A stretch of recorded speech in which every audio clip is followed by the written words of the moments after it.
الحمد للہ وکفی وسلام علی عبادہ الذین اصطفی۔ 19واں پارہ سورہ الفرقان، آیت شریفہ 53 اور اس کے بعد۔ کل کے سبق میں اللہ مالک کی توفیق سے اس آیت مبارکہ کے بارے میں کچھ عاجزانہ ٹوٹی پھوٹی گفتگو کرنے کی حقیر سی کوشش کی گئی۔ آج بھی اللہ کی توفیق سے اس آیت کریمہ کے حوالے سے کچھ نئی بات عرض کرنے کے ساتھ سبق کا آغاز کیا جا رہا ہے۔ ایک دفعہ بامحاورہ ترجمہ دوبارہ سن لیجیے۔ اور وہی ذات، انہوں نے 2 سمندروں کو یا 2 دریاؤں کو یا 2 پانی کے ذخیروں کو ملا دیا، یہ نہایت شیریں اور یہ نہایت کڑوا، اور ان کے درمیان مضبوط آڑ بنا دی۔ کل کے سبق میں بات یہاں پہنچی تھی کہ شاید کچھ لوگوں کے دلوں میں یا دماغوں میں یہ خیال پیدا ہو کہ کڑوا پانی اور نہایت کڑوا جاندار پیے تو موت کا خطرہ، فصلوں کو پہنچے تو وہ تباہ ہو جائیں، اور وہ روئے زمین کا کم و بیش 70% حصہ۔ اللہ پاک نے یہ سارا کام کیوں کیا؟ اللہ پاک کا کوئی کام حکمت سے تو خالی نہیں، تو یہ کام کیا کیا؟ اللہ حضرات علماء کو بہترین جزا دے، انہوں نے اس بارے میں لکھا اور خوب لکھا۔ انہی کی لکھی ہوئی بات میں سے کچھ دریاؤں، نالوں، ندیوں کا پانی جو کڑوا نہیں شیریں ہوتا ہے وہ جاری رہتا ہے۔ سمندر کا پانی طغیانی کے سوا عام طور پر ساکن ہوتا ہے، اس میں اس طرح چلاؤ نہیں جس طرح نہر دریا کا پانی چلتا رہتا ہے۔ میٹھا پانی، شیریں پانی، اس کی خاصیت یہ ہے کہ وہ چلتا رہے تو ٹھیک رہتا ہے، اگر رک جائے اس میں بدبو، رنگ اور ذائقہ بدل جاتا ہے، بدبو پیدا ہوتی ہے، رنگ اور ذائقہ بدل جاتا ہے۔ لیکن اگر پانی ساکن ہو اور کڑوا ہو، کھاری ہو، اس کے ساکن ہونے کے باوجود اس میں بدبو پیدا نہیں ہوتی، اس کا رنگ، ذائقہ وہ نہیں بدلتا۔ میٹھا پانی اگر اس میں کوئی چیز مر جائے تو اس کا اثر ہوتا ہے کچھ نہ کچھ بدبو، اور زیادہ چیزوں کے اس کے مرنے میں، جبکہ وہ ساکن ہو، بہت زیادہ بدبو پیدا ہو جاتی۔ کڑوے پانی کے بارے میں علماء نے لکھا کہ اس کے خصائص میں سے ایک یہ ہے، اس میں کسی چیز کے مرنے سے اس کے ذائقہ میں، اس کے رنگ میں، اس کی بدبو میں فرق نہیں ہوتا۔ اب اللہ جانے کہ سمندر میں کیا کیا مخلوقات ہیں، اور یہ سمندر کب سے ہیں اللہ ہی جانے۔ کیا بدبو پیدا ہوئی ہے؟ اگر بدبو پیدا ہوتی تو جتنے مردار کراچی کے سمندر میں مر چکے ہیں، شاید حیدرآباد تک، کراچی نہیں شاید حیدرآباد اور دور دور تک انسان وہاں قریب نہ پھٹکتے، لیکن ساحل سمندر پر لوگوں نے بنگلے، شیخ صاحب وہاں ریٹ بھی زیادہ ہے، ساحل سمندر پر لوگوں نے عالی شان عمرا نے کیا کیا عمارتیں بنا رکھی ہیں، تو بدبو کے کنارے تو اتنا پیسہ خرچ نہیں کرتے، اور نہ ہی بدبو کے کنارے کوٹھیوں اور پلاٹوں کی قیمتیں اتنی زیادہ ہوتی ہیں۔ رب ذو جلال نے جہاں کڑوا رکھنے میں حکمت تھی وہاں کڑوا رکھا، جہاں شیریں رکھنے میں حکمت تھی وہاں شیریں رکھا۔ اور اگر دریاؤں، ندیوں، نالوں کا پانی کڑوا ہوتا تاکہ اس میں بدبو، ذائقہ، بدبو پیدا نہ ہو، رنگ اور ذائقہ، لوگ پیتے کہاں سے؟ اور یہ بات پہلے گزر چکی ہے رب ذو جلال کی عظیم قدرت کے بارے میں کہ بارش کہاں سے بنتی ہے، اس کا سورس سب سے بڑا کیا ہے؟ دریا، نالا، ندی بڑا سورس ہے یا سمندر؟ اللہ اکبر! کیا نظام ہے فلٹریشن کا! فلٹریشن ہوتی ہے آئے دن خراب، آئے دن بیچ میں دغا بازی، سینکڑوں روپے دے کے پانی بھی خریدو اور کچھ دن گزرتے ہیں بیگم کہتی ہے اس کو بدل دو، یہ پانی بدل گیا۔ رب ذو جلال کب سے، ہزاروں یا اللہ ہمیں نہیں پتا کب سے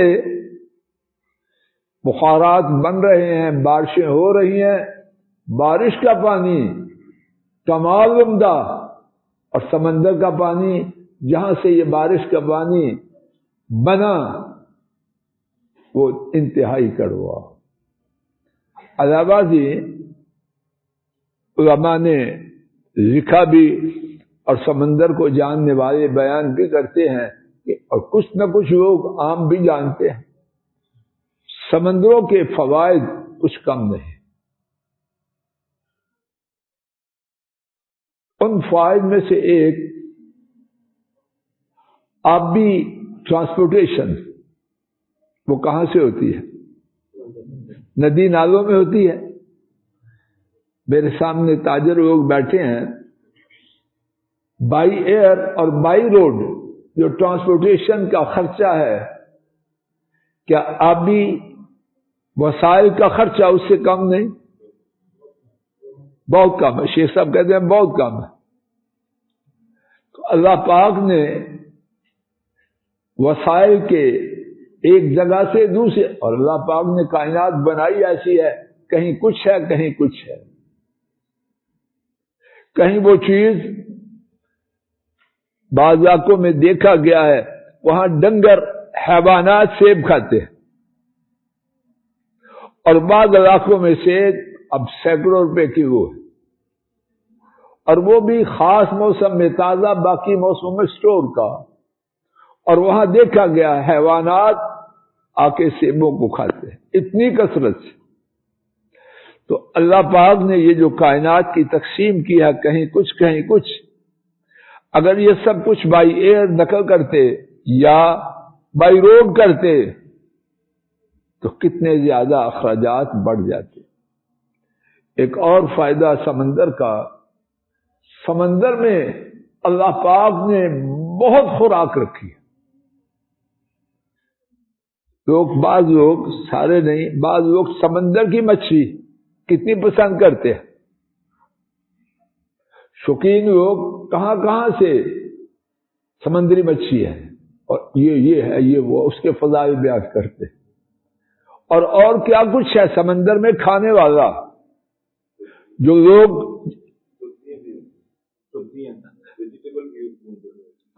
میرے لیے نئی بات ہے، ذمہ دار لوگ زیادہ کہتے ہیں کہ سمندر میں ویجیٹیبل بھی ہے بڑی، اور پھر وہ کیا ہوتا ہے، چینگا کیا کہتے ہیں اس کو، بڑے شوق سے لوگ کہاں سے آتا ہے۔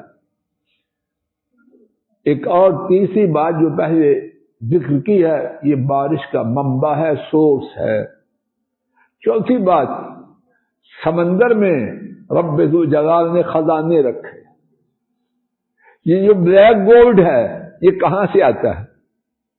تیل، پیٹرول، سمندروں میں کنویں ہیں، ایسے ہے کہ نہیں؟ جو شخص خود اس شعبے میں ہے وہ بیان کرتے ہیں. اسی کی اللہ پاک کے فضل و کرم سے انہیں بہت بڑی آمدن ہوتی ہے ملازمت کی صورت میں.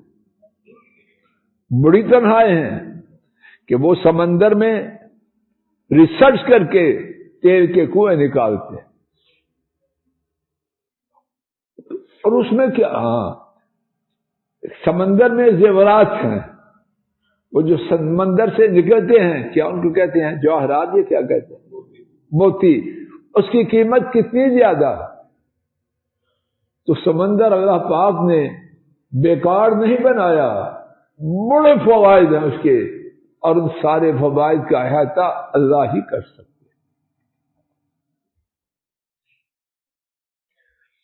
اب اس کے بعد اگلی آیت کریمہ، اور وہ بھی عجیب.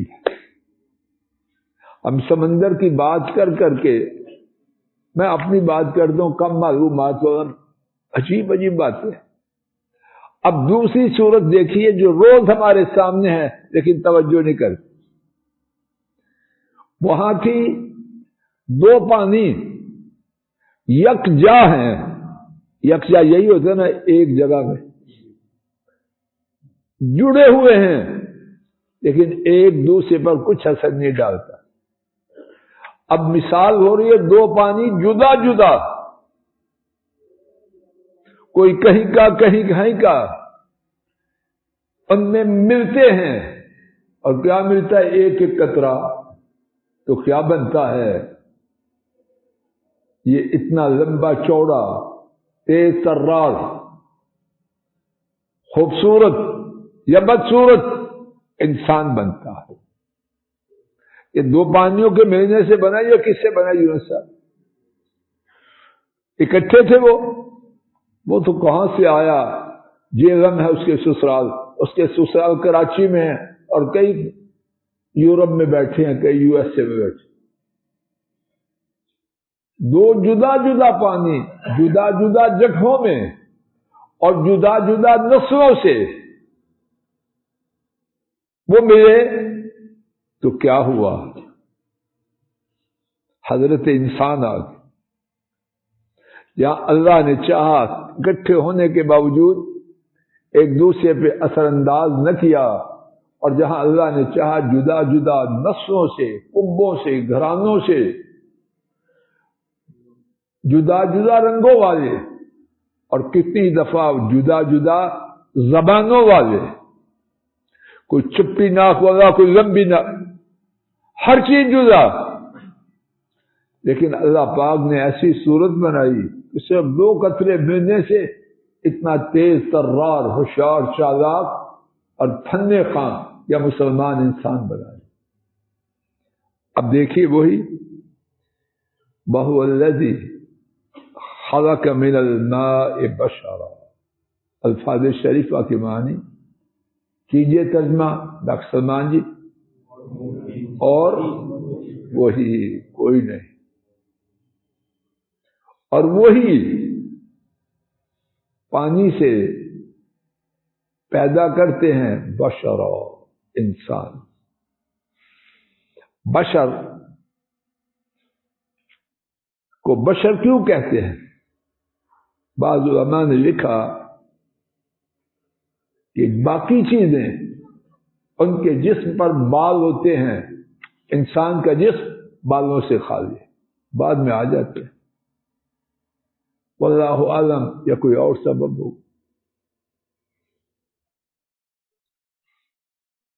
فجعلہ، سو بنایا اس کو نسبا، خاندان، وسحرا، اور سسرال.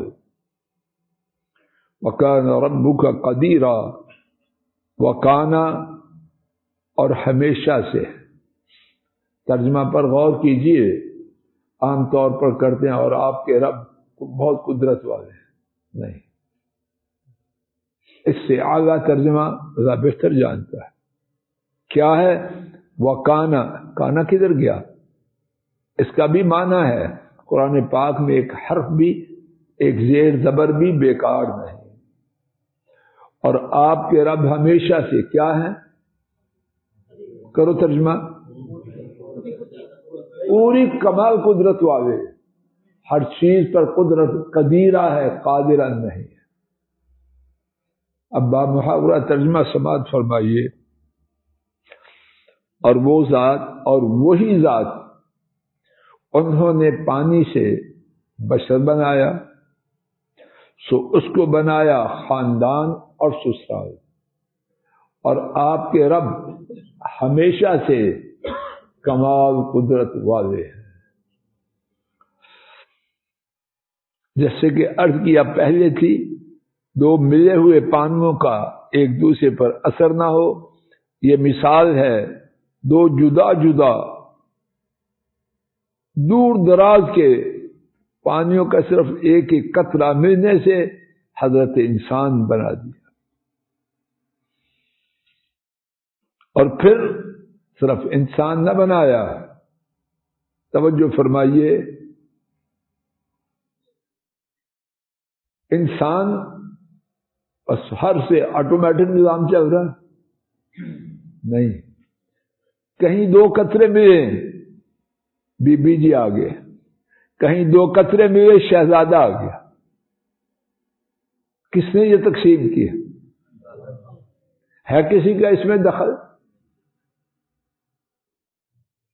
آئیے قرآن کریم کے کچھ اور مقامات سے اس بات کو مزید سمجھنے کی کوشش کرتے ہیں۔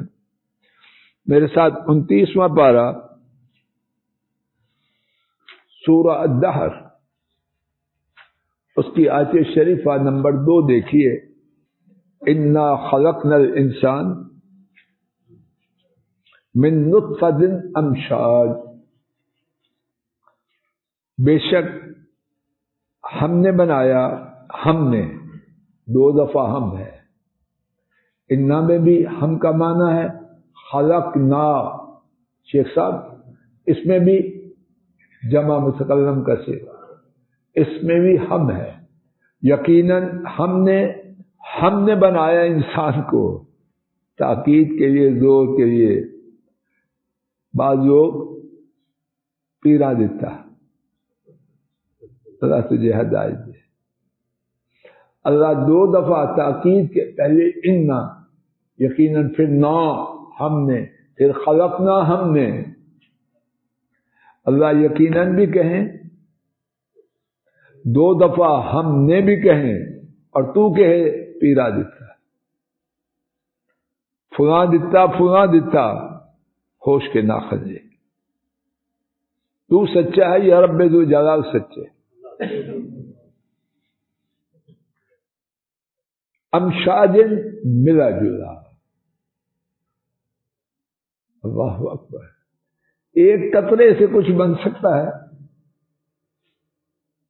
امشاجن ملے جلے، اور کیا ہر دو ملے ہوئے قطروں سے کچھ بنتا ہے؟ ڈاکٹر صاحب ہے کوئی آپ کے پاس ایسا علم؟ بہت مالدار، بڑا طاقتور، اور بی بی ماشاء اللہ تبارک الرحمن خوب طاقتور، اولاد سے ہر دو قطرے ملنے سے حضرت انسان وجود میں نہیں آتے۔ کن سے آتے ہیں؟ جس کو اللہ چاہے۔ میرے ساتھ ذرا سورہ الشورى، وقت ہو چکا، اسی مقام سے کل کا سبق پڑھا جائے گا۔ اللہ تعالیٰ اپنی رحمت سے ہماری مجلس کو مبارک بنائے۔ کہنے اور سننے میں، نیتوں میں جو غلطی ہے، نہ نیتوں کی گارنٹی ہے، نہ بولنے کی، نہ سننے۔ اللہ نہ کرے کہ یہ کہنا سننا ہماری نیتوں کی بربادی کی وجہ سے، یا ہمارے بول اور سننے میں غلطی کی وجہ سے ہماری رحمت کی بجائے عذاب کا سبب۔ یا اللہ ایسے نہ کرنا، یا اللہ ایسے نہ کرنا، اور اے اللہ اپنی رحمت سے تا زندگی اس نعمت سے محروم نہ کرنا۔ اے اللہ نعمت آپ نے دی، ہماری کیا ہے؟ ربنا آتنا فی الدنیا حسنہ وفی الآخرۃ حسنہ وقنا عذاب النار۔ صلی اللہ تعالی علی خیر خلقہ وعلی آلہ واصحابہ واہل بیتہ واتباعہ الی یوم الدین۔